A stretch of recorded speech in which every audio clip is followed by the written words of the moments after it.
Are you happy to use the percentages? Yeah. Just more fun that way. You're such a fucking nerd. What? Percentages are more fun. Percentages are more fun. People...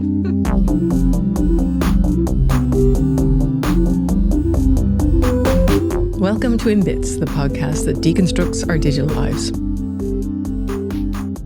I'm Nicola. And I'm Liam, and we're both lecturers in IADT in psychology and cyber psychology. We are. So, Nicola, what are you in bits about today? I am in bits about trolling and harassment. I'm pretty sure that I am not the only person who's in bits about experiencing trolling and harassment. I think there's quite a lot of people out there who are. Yeah, this is definitely a topic we need to... Spoiler alert in terms of like sensitive content. Yeah. I think coming from the online dating episode, we talked a bit about some of the experiences of people and what kind of harassment they come across, whether it's persistent contact or being called like names or slurs or physical threats and so on. I thought it was kind of useful to look at like how prevalent this is outside of the online dating space and why it happens and who does it. Like, we have some interesting research we've done here that we can talk about as well in terms of celebrities and the type of harassment they face and how they respond. I definitely think the cyber harassment, if we talk about it generally, is obviously the most pervasive form of online abuse. And it's not just like, hey, I'm going to like troll you or do something that's negative towards you, but actually using a number of methods, knowing that you're on a number of platforms and identifying exactly where I can target you depending on time of day as well. Yeah. This creates this inescapable feeling. Yeah. So there's loads of kinds of cyber harassment, right? Including things like cyberbullying and cyberstalking and image-based sexual abuse and catfishing and all that kind of stuff. And we'll talk about some of those definitely again. Probably some of them will have their own episode. So this episode turned into 2 episodes instead of 1 because this seems to be a running theme. When it becomes my episodes, I like to talk a lot. And so this ended up being quite long, so we had to make it 2 episodes. There's a lot to say about trolling. There's just a lot of it online. So what happened is our first episode is looking about trolling more generally and how it affects people, whereas our second episode is looking at why it happens, who are the trolls, and what can we do about it. We need some content warnings, obviously, for trolling because trolls are not the nicest people. We will be discussing sexual harassment, mentions of suicide, obviously psychological distress, and some specific case studies. So particularly around women online and different people in the public eye, the Madeleine McCann case, and so on. So if you feel like this episode is not for you right now, that's okay. Please feel free to skip it. Or we will put some mental health support services that are available online into our show notes. So please check those if you feel in need of them. Yeah, sounds good. Content warning done. Take. Yes. I think it's easy to downplay the content warnings when you hear them when we talk about a lot of the upsetting content. But I think if it's a trolling experience, negative experience online, kind of build your resilience towards it, seek some mental health supports, but also just build up that barrier and build up a wall to whatever the communication is as well. Yeah, absolutely. So I suppose we should start with what is trolling, right? Because there are actually quite a lot of ways of thinking about trolling. So what's your understanding of it? So the typical or classic forms of trolling I think of are, I was actually discussing this with students recently, the kind of someone contacts you in an online space, whether it's to seek support or help. So there's a very famous one from a number of years ago where someone asks a person online to create a missing cat poster. I don't know if you've seen that one. No. Oh my God, I love that. Immediately going to Google. They weren't sure whether this was actually real or not. So whether it was a staged form of trolling. I would like to think it's a staged format of trolling. I think it's a bit too nuanced and has taken quite a bit of time, but that they're characteristics of trolling anyway, where the person invests a lot of time to create and specifically target or create upset or harm. But basically this woman asks someone to create a missing cat poster for them because they're just terrible at photoshopping skills, and these are the to be printed. So they create this missing cat poster. They put in like an offer of a reward, even though the person says they didn't have the money for a reward, and then they make it into like the response is no reward underneath the cat's photograph. And they just keep going back like this. They change the cat when he says that he thinks the cat that he's picked is cuter than her cat, and it just ensues where Eventually, she's not happy about it. There's like they use like the lost background for like the missing cat poster. They like make missing pieces. She talks about how this is upsetting her, and he puts in like movie quotes about it. It just goes on, and then she eventually just says she doesn't want anything. But it's back and forth by email, and it's looking at the language that she's using. So he's not actually doing anything that she's not asking for. She's just not being specific enough, and he's being reading between the lines. Yeah. Very different to like harassment-based trolling. So this is like kudos trolling, like for the fun or the lols kind of trolling that it's seen as within that community. It's not identifying something that's significantly going to cause harm. Whereas like I identify that person is upset about or potentially might be upset about their body image. I then pick a series of comments that is going to upset that person or a particular community, and it's pervasive and continues until the community potentially shuts down in some of the examples that we see online. Yeah, exactly. So that covers, I suppose, trolling is like a spectrum. So you've got that first example, which is something I've come across, not that specific example, which is brilliant, it's frankly. Really but it's called Photoshop trolling. Yeah. And I kind of get, like, it's mostly done just for amusement and not to harm anybody. And there's some brilliant examples. If you want to Google them, they're really funny. Great Facebook pages for that. Yeah. And it's also, you're asking someone to do work for free a lot of the time. And so if they sort of gently troll you by misinterpreting what you asked for, then I think that's kind of okay. And it is done for people's amusement and it's not harmful. So that's like the very gentle end of the trolling spectrum, which is done for fun.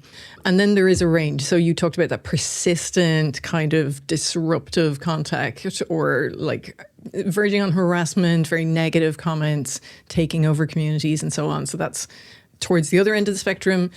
And then you've got the very far end of the spectrum, which is attack trolls, and they are specifically looking to cause misery for their victims. Yeah. And they will often target specific people, as well as specific communities, but often specific people, like specific individuals. Yeah. So we're going to talk quite a bit about that today, but we're also going to talk about like how other people can get caught up in that as well. So like the kind of definition of trolling is a really specific type of malicious online behavior. So it's intended to aggravate, to annoy, to disrupt online interactions and communication. That deliberate part of it is important because people can get caught up in arguments online that's more spontaneous and more like short-temperedness. Trolling is purposeful, it's antagonistic, and so it's quite a specific thing. So there's been quite a lot of cases, like very high-profile cases. There's been so many high-profile cases. I had to just pick and choose a few here. I went looking for trolling cases, and literally anyone in the public eye who is ever interviewed talks about how they've been trolled and harassed online. But in Ireland, we had a case a few years ago now. So this person trolled 6 women who were journalists between 2012 and 2018. And in 2019, he was jailed. So 6 years, just a barrage, constant barrage of abusive messages, as well as things like photographs. So they didn't know where he was, if he was following them, and so on. The photographs were actually after he had gone to court and been set bail and released on bail. So he had photographed them in the courthouse. He hadn't actually left his house very much before that. He was someone who was kind of locked in at home. So he photographed them in the courthouse while so he got someone else to photograph them on his behalf? Or it was when he was there in the courthouse. So he wasn't supposed to be contacting them. One of the conditions of his bail was no contact with them, and he was still harassing them while he was on bail. And when the police searched his house, they took his laptop and didn't find anything, but then they found a phone concealed under the floorboards, and that was what he had been using. Okay. So when he was eventually sentenced, he eventually got a 5-year sentence, 3 years in jail, 2 years suspended, and has not contacted any of them since then, thankfully. So Aoife Barry, who was one of the journalists involved in that, was kind enough to speak to us about her experience and how it kind of influenced her ability to be online and the way that she manages her online presence after that. Hi, my name is Aoife Barry. I'm a journalist and author, and I wrote the book Social Capital. And in the book, I wrote about my own experience of trolling, and I also spoke to people who had been trolled on a long-term basis or on maybe even a one-off basis, and about how they dealt with that. And my thoughts really about trolling and the impact on people is that, first of all, people can be really unsure about whether to acknowledge what's happening and even to call it trolling or toxic behaviour that's directed towards them. Sometimes that can just be because they don't know who the person is and they don't know if the person is trying to have a joke at their expense. It can also be because they don't want to give that person power over them or to make that person kind of determine how they're feeling about themselves.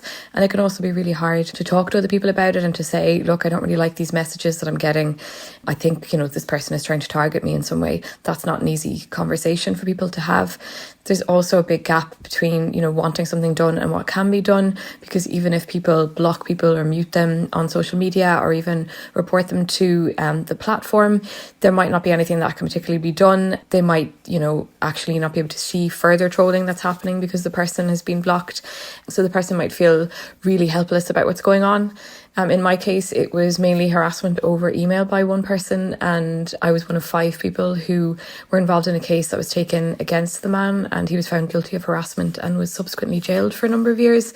And that doesn't mean that what happened there, even though there was an outcome to it that, meant that the person was legally prevented from harassing us further online, didn't mean that that was necessarily an outcome that everybody expected or that should be the outcome for all of these cases. And I think it shows that there is a lot of work still to be done in terms of, what needs to be done to tackle harassment from a victim's point of view.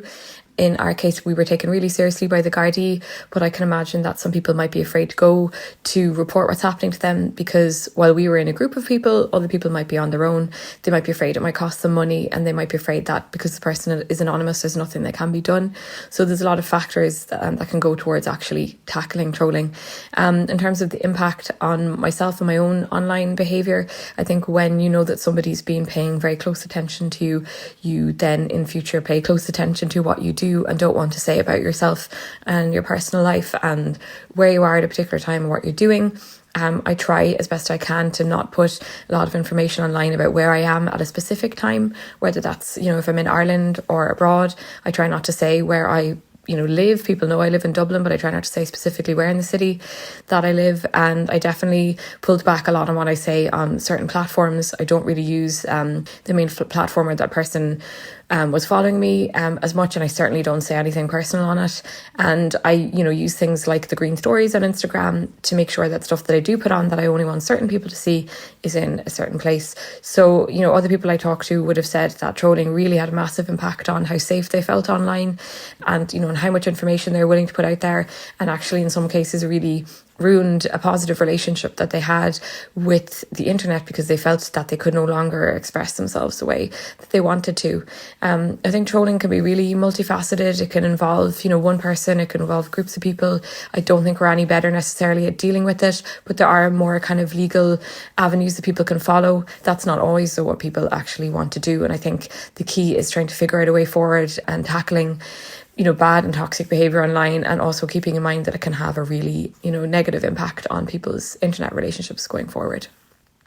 I mean, it's kind of understandable how someone is going to feel if, imagine I decided to use you as a trolling victim or a cyber harassment victim. I decide to target you in all the spaces or platforms I know that you use, the place where you express yourself, where you seek support, like we were talking about in a previous episode, where I look for information, connect with others, and I've basically tainted those spaces.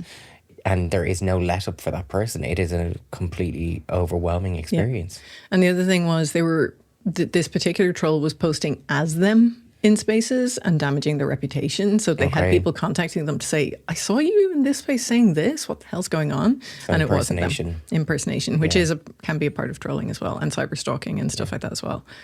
So yeah, not great, but it's one of the first prosecutions of someone for trolling in Ireland, which I think is interesting. It was 6 people, 6 years, intense for that long. So that was quite a serious case. So Aoife Barry wrote an excellent book called Social Capital, all about the online world.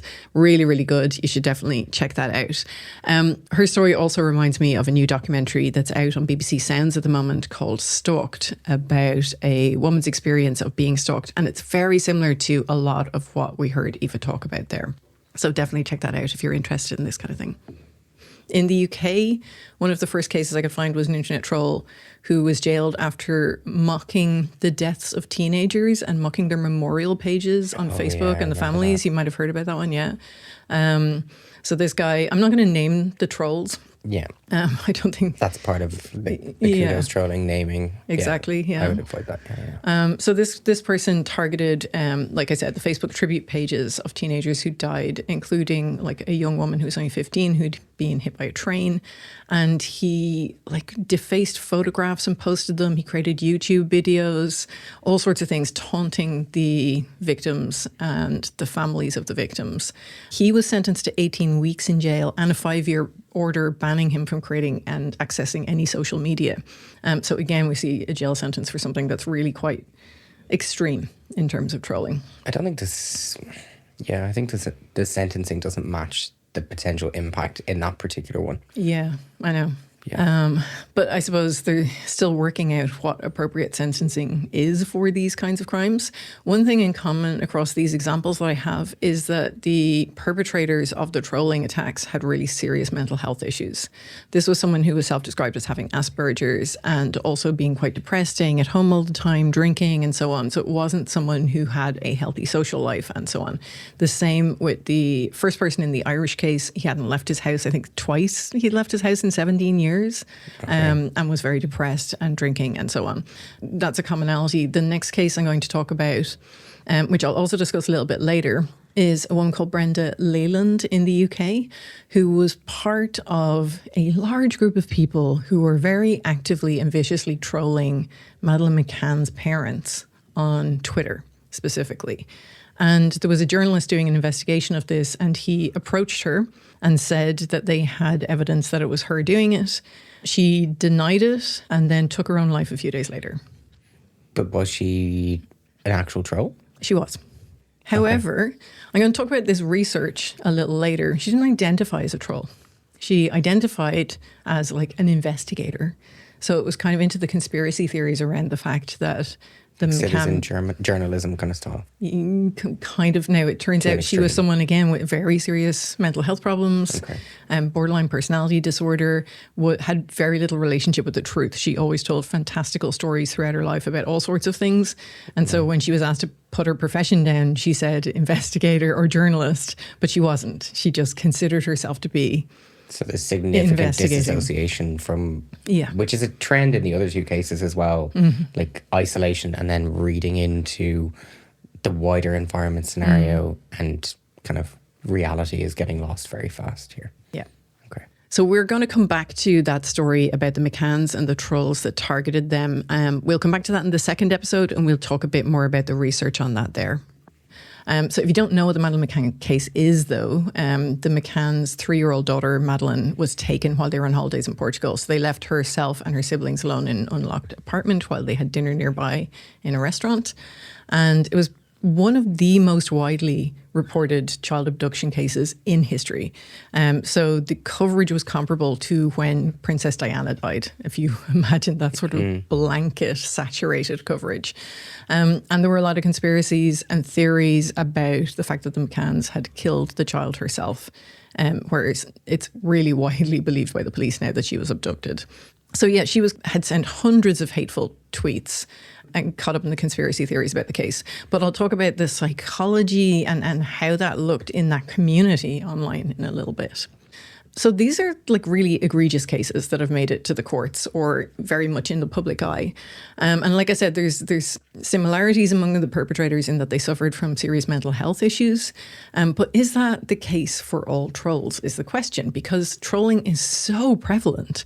It's like, are there that many people out there with serious mental health issues all trolling people all the time? Of course they're not. No. So we look at some of the research around how and why people are doing this, what kind of people do this, can anyone do it, and so on. But lots of people in the public eye in particular have spoken out about the kind of abuse and trolling and harassment that they get online, to the point where it seems to just be part and parcel of being in the public eye in any way. You just get this barrage of absolute hate online. Women talk about it a lot, but also there's lots of examples of men talking about it. Like Barry Keoghan was talking about how damaging it has been. The online trolls have been targeting him over his parenting. He doesn't really talk about his kid online. So he's a young boy.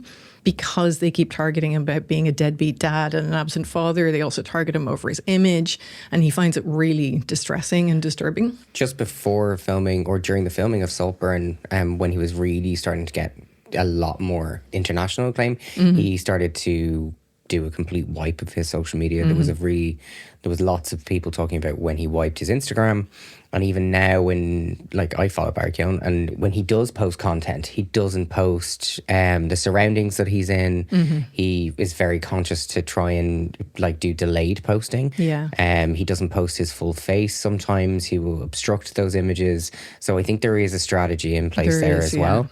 And he doesn't post any content of his own kids. I know he posted just the other day, he posted with Chris Hemsworth and one of Chris Hemsworth's kids. Chris Hemsworth posts quite a lot of content with his own family, and so I think there are norms and values that he has for himself that he can see in another parent. Same like when you're in a standard mates. Yeah. In this particular interview in The Guardian, he talked particularly about reducing the amount, like not putting his kid online at all because of the kind of hateful messaging he's been getting. He said it's quite disturbing, the kind of messaging he's getting. He's definitely restricted his own presence, certainly. Yeah, I understand why. It happens a lot to like so many people. Just the other day, a female astronaut, Emily Calandrelli, she was the 100th woman to go into space. And when they got up into space and she was in free fall and she was looking at Earth from space, she was super excited, like really just overawed by the whole experience, and was talking about how amazing it was on video. And she was there with Blue Origin. They were the ones who'd sent her into space. They posted this video of her. And there was so much toxicity and hateful comments and sexist comments and objectifying comments that they actually had to take the video down. This is someone experiencing something incredibly beautiful and they had to take the video down. Loads of examples in sport, like a lot of footballers have had horrific racist abuse. A lot of Olympians, I mean, really high profile example recently was the Algerian boxer, Iman Khalif, who just suffered such an intense amount of abuse and transphobia, even though she is not trans, during the Olympics during the summer, including from people like Elon Musk and J.K. Rowling, who have huge numbers of followers and like really amplified the attacks on social media for her, like brought a lot of their followers in to completely dogpile her. But J.K. Rowling commented on her, and one of her opponents that J.K. Rowling was commenting about actually then came out in support, and just refuted it. And it was just like, yes, this is what needs to happen in like our cyberspace, and you just need to calm down and stay away, and use your public voice a little bit less. Yeah, exactly. Particularly when it's nonsense that you're saying. Iman has filed a legal complaint in France for online harassment. So it's going to be really interesting to see what happens, because obviously Elon Musk and J.K. Rowling, well, no one's specifically named in it. Okay. But it's for online harassment in general, because that's where she was when it happened, and they have a law for that. But the key harassers like J.K. Rowling and Elon Musk weren't actually in France. So it'll be really interesting to see what happens with that. Another one that stands out to me is Gareth Thomas. So he was the Welsh rugby captain for quite some time. He came out, received a significant amount of trolling in association with that, and then also shared his HIV status and received a massive amount of trolling connected to that, which was actually just essentially embedded in homophobia, and received a huge amount of comments. He's done a number of interviews about that trolling and the online hate that he received. It had a significant negative impact on him. The thing I'm trying to point to here is no matter whether you are a parent who has lost a child, you are a journalist, you are a sports person, whoever you are, this can have a significant impact on your mental health and that invasion into your digital space and life. Yeah, absolutely.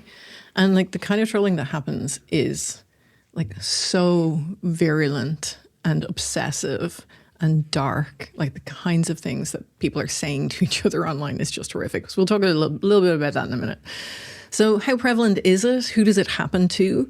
And we've talked quite a bit about people in the public eye, which it's extremely common with. But it's also quite common in the general public. So in the US, there was a Pew Research report in 2021 that said that 41% of US adults had personally experienced some kind of online harassment, and 25% have experienced more severe harassment, such as trolling and so on. So that's a substantial number of people. In Ireland, the DCU Anti-Bullying Centre in 2023 completed a study, and they found that just under half of respondents had at one point experienced some sort of online hate. So about 45% of them, particularly around things about their personal identity or beliefs. So examples like race, ethnicity, gender, nationality, sexual orientation, religion, age, disability, etc. Any form of difference. Yeah, exactly.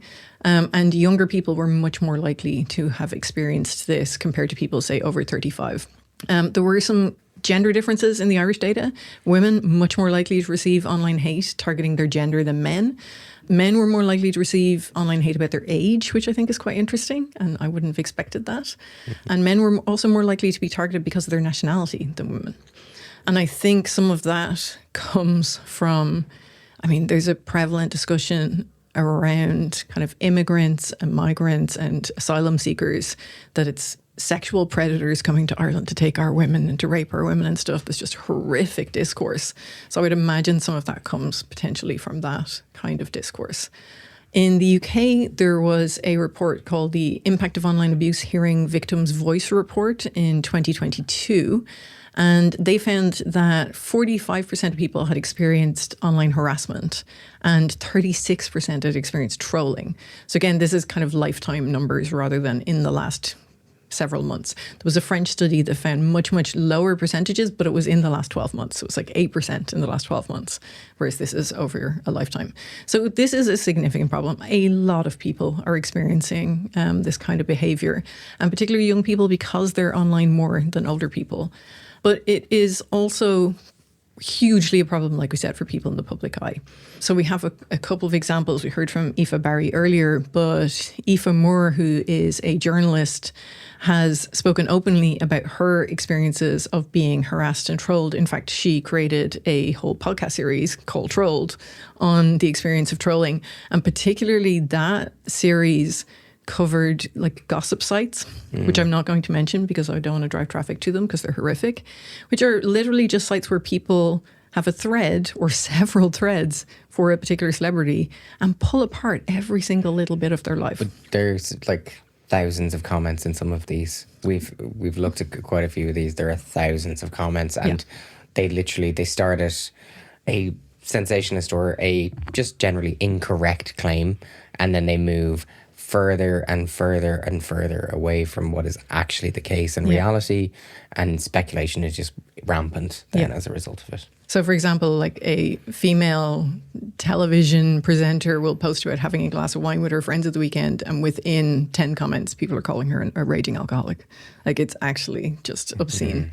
We're going to hear more from Aoife in episode 2, and we'll talk more about those gossip sites there, and we'll discuss some of the research on those because there is some research on that kind of behaviour online. So there's been some research on people in the public eye, and in particular politics. So there was one really interesting study in 2019 from Akhtar and Morrison looking at trolling on members of the UK Parliament. So they had 181 MPs taking part. They had all been trolled, right? The highest amount of trolling, unsurprisingly, was on Twitter, and that was pre-Elon Musk. So you can imagine what it's like now. What is, I think, really interesting about this is that women get a lot more varied kinds of abuse than men. So different kinds of trolling and harassment. In all of the cases where the gender of the person was known who was doing the harassing, nearly 94% of those were men. So it is common in a lot of the studies that we see that trolls are more likely to be men, but we will talk about some exceptions to that as well. Men reported in this study more concern about their reputational damage. So that was things like being accused of lying or having ulterior motives for doing something or not being good at their job. Whereas women had much more concern about their personal safety. So they were getting death threats and rape threats and threats to their family. They were bringing in more security guards, changing their routes to work, changing their routines. I was going to ask, is the content, is that not due to gender? Is that due to the type of trolling? Men being accused. So like if you look at like Matt Hancock and all of the hate and abuse that he receives, a lot of that is actually in relation to his policies and his decisions and his his character later on. Whereas some of the trolling I've seen against female MPs is very much related to gender, their identity, sexuality, and race. Yeah. And it's not about their decisions or their behaviour. It's about their identity. Although that is true, yes, but also it happens more to women who speak up about things. So if you speak up about abortion rights, women's rights, feminism, sexist behaviour, misogyny, any kind of controversial things at all, it doesn't have to be related to women, anything controversial, you are more likely to get this kind of abuse as well. Okay. So just by putting yourself out there as having an opinion, not necessarily a different or a negative opinion, just an opinion, and it is being associated with gender. Yes. Okay, so that gives you an insight into kind of manospheric-based content, potentially. Okay. Exactly. Yeah. And it's why, like, in the Irish general election, a lot of politicians came out to say that we need more women in politics, but also they understand why women don't get into politics, because the amount of abuse and harassment they receive, both in person and online, but particularly online, is just horrific. And so a lot have said that they would find it hard to recommend to other women to get into politics because this is the kind of stuff that they have to deal with. So the psychological consequences for this particular study in the UK was, there was psychological distress among a lot of the participants, but the women felt much more distressed than men. Obviously, if your family is being threatened, that is very, very different to your reputation being threatened. And both are distressing, but... Your reputation doesn't need a security guard to make it feel protected. Exactly, yeah. In the general public, then, there's been quite a bit of research in gaming because a lot of gaming platforms and a lot of games are known for being places where a lot of trolling happens and a lot of harassment and racism, sexism, homophobia, transphobia, the whole spectrum of loveliness that happens online. And so there's been a few studies looking at this and found that it's like widespread, both general harassment and sexual harassment against women in particular in these spaces. And the kind of coping strategies that women use are to pretend to be male, so use an avatar or a screen name or username rather that's male or neutral to pretend that they're not a woman so that they don't get that abuse. And the differences in experiences that women have playing as a woman and playing as a man or neutral are very, very far apart from each other all of the time. They'll also avoid communicating with other players so the other players can't hear their voice and don't know that they're a woman. They'll often seek help from other people that they know, friends inside the game or outside the game, because it can be quite intense and quite a lot. It predicts, both general and sexual harassment predicts women withdrawing from the games, and rumination, so thinking in a circular way about it without kind of any resolve, can be quite distracting and kind of lead people down a dark path. But it's mediated by how responsive the gaming organization is. So if they report this kind of harassment and the gaming company responds well and bans players or blocks players or does something to help, they are less likely to withdraw from the game. But if the organization doesn't do anything, they're more likely to withdraw. So you feel completely alone. But like the most not prevalent necessarily tactic in terms of like actually effectiveness, so avoiding communication with other players, so avoiding actually almost like outing yourself for your gender or your sexuality in that gaming space.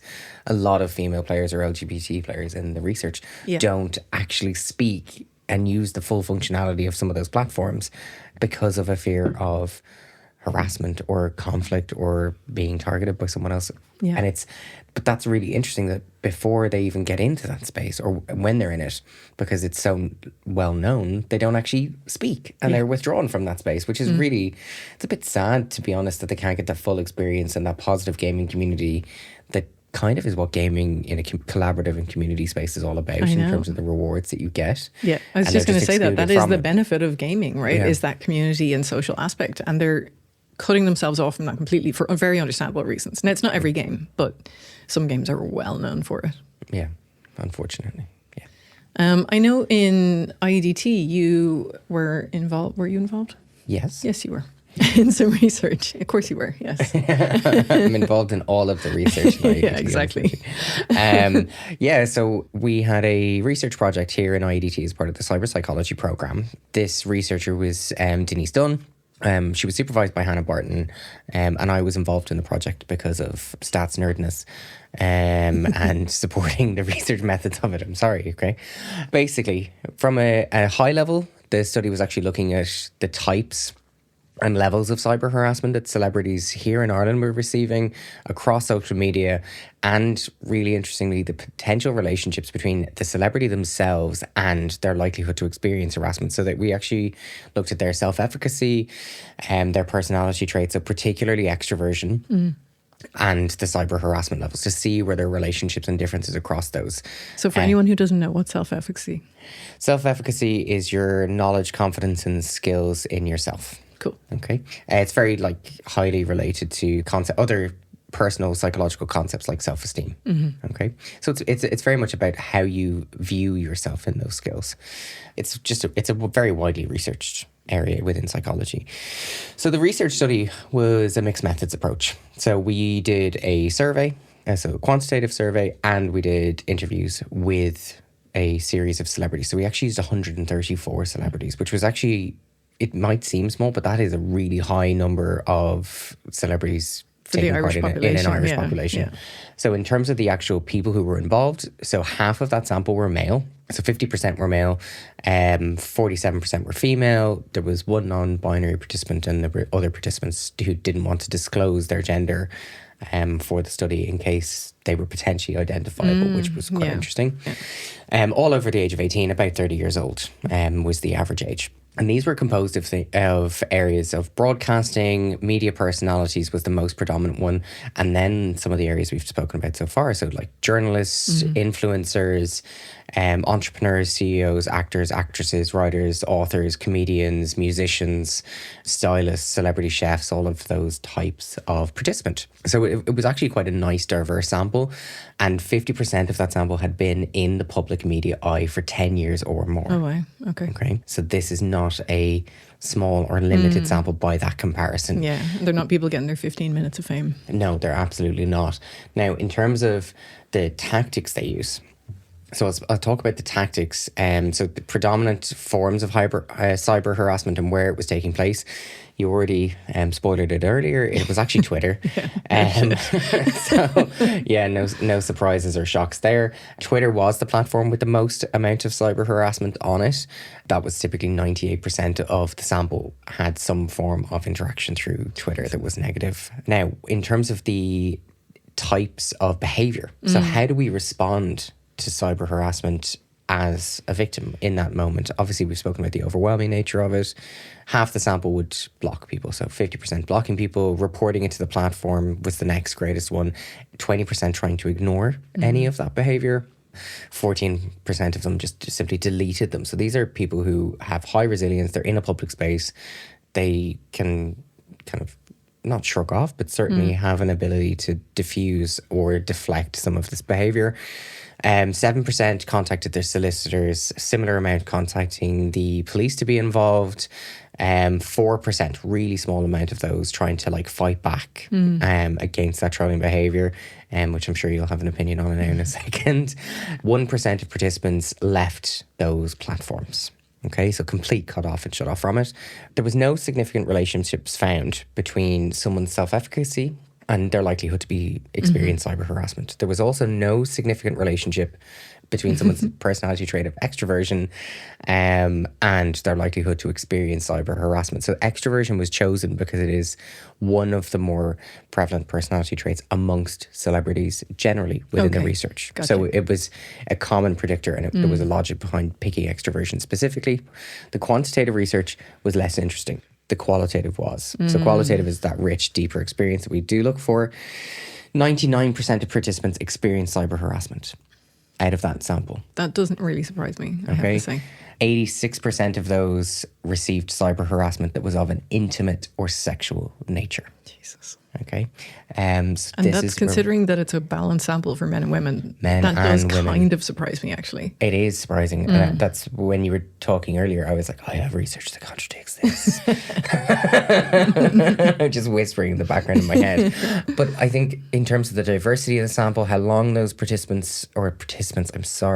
those celebrities have been in media for, they're in the public eye for quite some time. They're not a standard participant who experiences cyber harassment online or even in a gaming platform. But I think it shows that no one is infallible or less likely to be targeted. I think the concept of gender in this space is not necessarily as relevant. I think we have, certainly women do experience a lot of negative experiences online. We have spoken about that in quite a lot of detail. That doesn't mean that men also are not victimized. Yeah. So I think that is a particularly interesting study to go and take a look at. It really is, particularly that gender aspect and the sexual content. That's fascinating to me because it hasn't really come up in a lot of other studies that I've seen. And so obviously there's more research needed in that area, I think. Another example is people in minority or more marginalized groups. So, for example, we know that trans people are much more likely to experience trolling and harassment online, particularly these days because the rise of anti-trans sentiment, particularly in the UK and the US, is fueled by public figures who have an inordinate amount of influence over the way that a lot of people think. We spoke to a friend of mine, Becky Cheadle, who is a trans woman and a brilliant comedian. Go see her. She's fantastic. About her experiences online.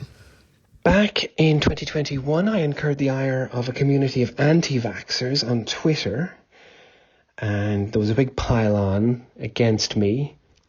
It manifested itself as transphobia. They were angry at me for some vaccination stuff, but they came after me for being trans. It's just part of that whole far-right social media radicalization pipeline. Transphobia is just another one of the conspiracies that they buy into.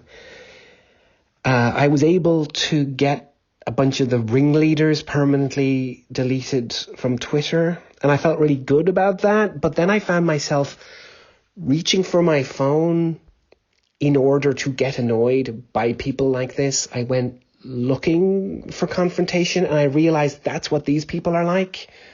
They're addicted to online conflict, and I don't think there's any winners in an online fight. And I didn't want to become that person. I didn't want to become like those people. That's not who I am, but it could easily have been what I became. So I thought it was better just to delete Twitter entirely. We know a lot of people experience this, and so what are the effects on the victims of trolling? But these negative effects are similar to abuse offline, like very, very similar to if you were experiencing abuse offline. Things like anxiety, depression, fear, and anger. In severe cases, people can experience PTSD, so post-traumatic stress disorder. People change their behavior both online and offline. So we talked about the MPs, the female MPs changing their routines, getting extra security. But people in real life also do that as well. Particularly if they're experiencing something like trolling and cyber stalking, where they feel like maybe the troll is watching what they're doing. But even in cases of trolling, they'll change their online behavior. They'll lock down their social media platforms, or they'll leave different platforms, or they will change their behavior, like we were talking about earlier, like posting less personal stuff, like Barry Keoghan. You know, those kinds of things. And so they're not able to use the platforms in the way that they would like and to fully express themselves online. But that looks at how we view power in a digital space. So we talk about like cooperative power, where we seek support from someone else, or we report or block something for on the behalf of someone else. Coercive power is something that a troll can use. So changing that person's behavior, having that significant negative impact.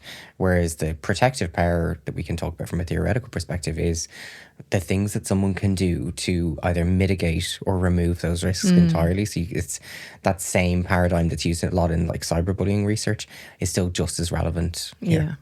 In Aoife Moore's series on trolling, a lot of the people in the public eye that she spoke to ask other people to look at their comment sections and to look at those gossip sites and other places like that for them to make sure that there's nothing kind of libelous or super problematic happening in that space, but they won't look at themselves. That's their way of protecting themselves from it. Because it is really distressing to see that many people. Like, we're not designed as humans to get this much feedback, full stop. Never mind negative feedback. And we have a negativity bias. We tend to focus on negative information more than positive information because, you know, if you think back from evolutionary perspective, negative information is information that maybe is a threat to us. And so we need to focus on that more than positive information to protect ourselves. But when you're looking at the comment section of a YouTube video that you've put up and there's 5,000 people and 1,000 of them are saying horrible things about you, that's not normal. Like, our brains weren't really developed in an evolutionary way to deal with that. But you're also definitely not going to remember the positive comments No, amongst God, that no. minefield. But it like someone who is engaging in trolling, that motivation behind it, if it is to incite that upsetting mindset in that the person they're victimizing is, they're gaining power and control over Yes. them. They're making them feel victimized. The enjoyment, the motivation, and the rationale for that behavior is coming from seeing the changes in behavior and the upset and the impact that it also does have, and seeing that person react in, say it's Twitter, and they're responding. Their troll is seeing that, seeing the impact of it, and going, yes, perfect. Yeah. I'm getting what I want from this experience. Exactly. Yeah. And that reminds me of that like minority of men who send dick pics, who send it for controlling reasons, to control the emotions of the person that they're sending it to like encourage them to feel despair or disgust or shame or those kinds of things. It's a similar kind of motivation. The same UK study I was talking about earlier, the Online Abuse Hearing the Victim's Voice report from 2022, looked at, you know, how people felt after being the victim of online abuse. The vast majority, like 86%, said it made them angry. A very similar number said made them anxious. A lot said it made them more distrustful of people, have difficulty sleeping, made me worried about my mental health. We're still up at like 67% here. Made me depressed, made me unable to concentrate, feel isolated. 60% said fear for their safety. So like, these are really horrendous experiences. So people wanting to withdraw from the world, from the online world, made me worry for my other family members, is 46%. These are very, very significant impacts on victims. But between 50 and 70, or 50 and 80, % of those participants experience psychological or psychosomatic symptoms. Yeah, exactly. Like 9% said it didn't bother me. That's a very small percentage of people. And may not be representative, potentially. Yeah. So it's like there were 534 participants in this. It was a substantial enough study. So the issues that come from this are really problematic. One of the problems with reporting this or saying this, like some people try and challenge their trolls and say, this is really hurtful, you should stop, is that a lot of the trolls get enjoyment from that. They like inflicting pain. They want to know that you're experiencing pain. So if you tell them that you're feeling anxious, depressed, worried, all these things, that's actually feeding into it and encouraging it, which is a bit of a problem. Other impacts of this are that journalists, politicians, like we said, are afraid to speak up on controversial topics or speak up where they have an opinion on something because they're more likely to be trolled or harassed when they do. And particularly female politicians and journalists speaking up about issues related to women, like anything to do with feminism is one of those topics that just provokes this kind of thing, because you've got the trolling intersecting with the manosphere and incels and all of that kind of culture, which is very vitriolic and very nihilistic anyway. So that's a problem. So it suppresses conversations that are really important to be having in our society and in our culture. It also destroys communities, like you mentioned earlier, where it's so toxic and engaged over such a long period of time, trying to distract, trying to just destroy the connections that people have with each other, that some communities just completely fall apart. What's also interesting, though, is that incivil discourse or toxic discourse can actually increase polarization and people's perception of risk. So there were a couple of really interesting studies looking at polarization and the increased perception of risk. So one of them was on the effect of like toxic discourse on people's perception of risk. And what they did was they looked at a topic like nanotechnology, which is something that people maybe don't know that much about, but have a general idea of whether they're in support of it or not. And then they exposed some people to civil discourse around it and some people to uncivil discourse around it. And they found that the people who experienced the more toxic discourse were more likely to have a higher perceived perception of risk around nanotechnology. But the mediating factor was religiosity. So it only happened for people who were more religious.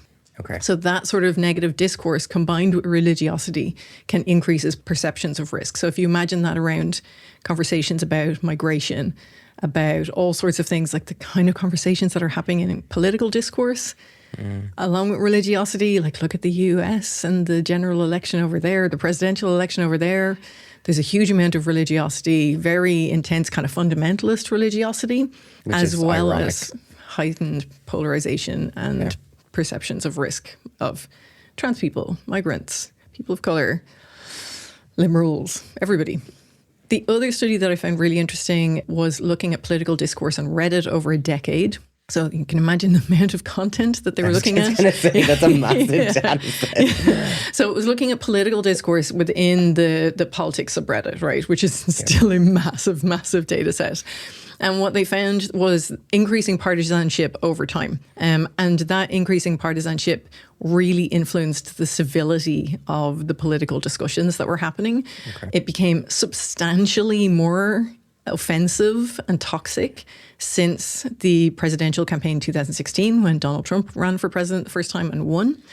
What was really interesting to me is that this polarization and toxicity was not symmetric. So it wasn't both Republicans and Democrats getting equally polarized and toxic.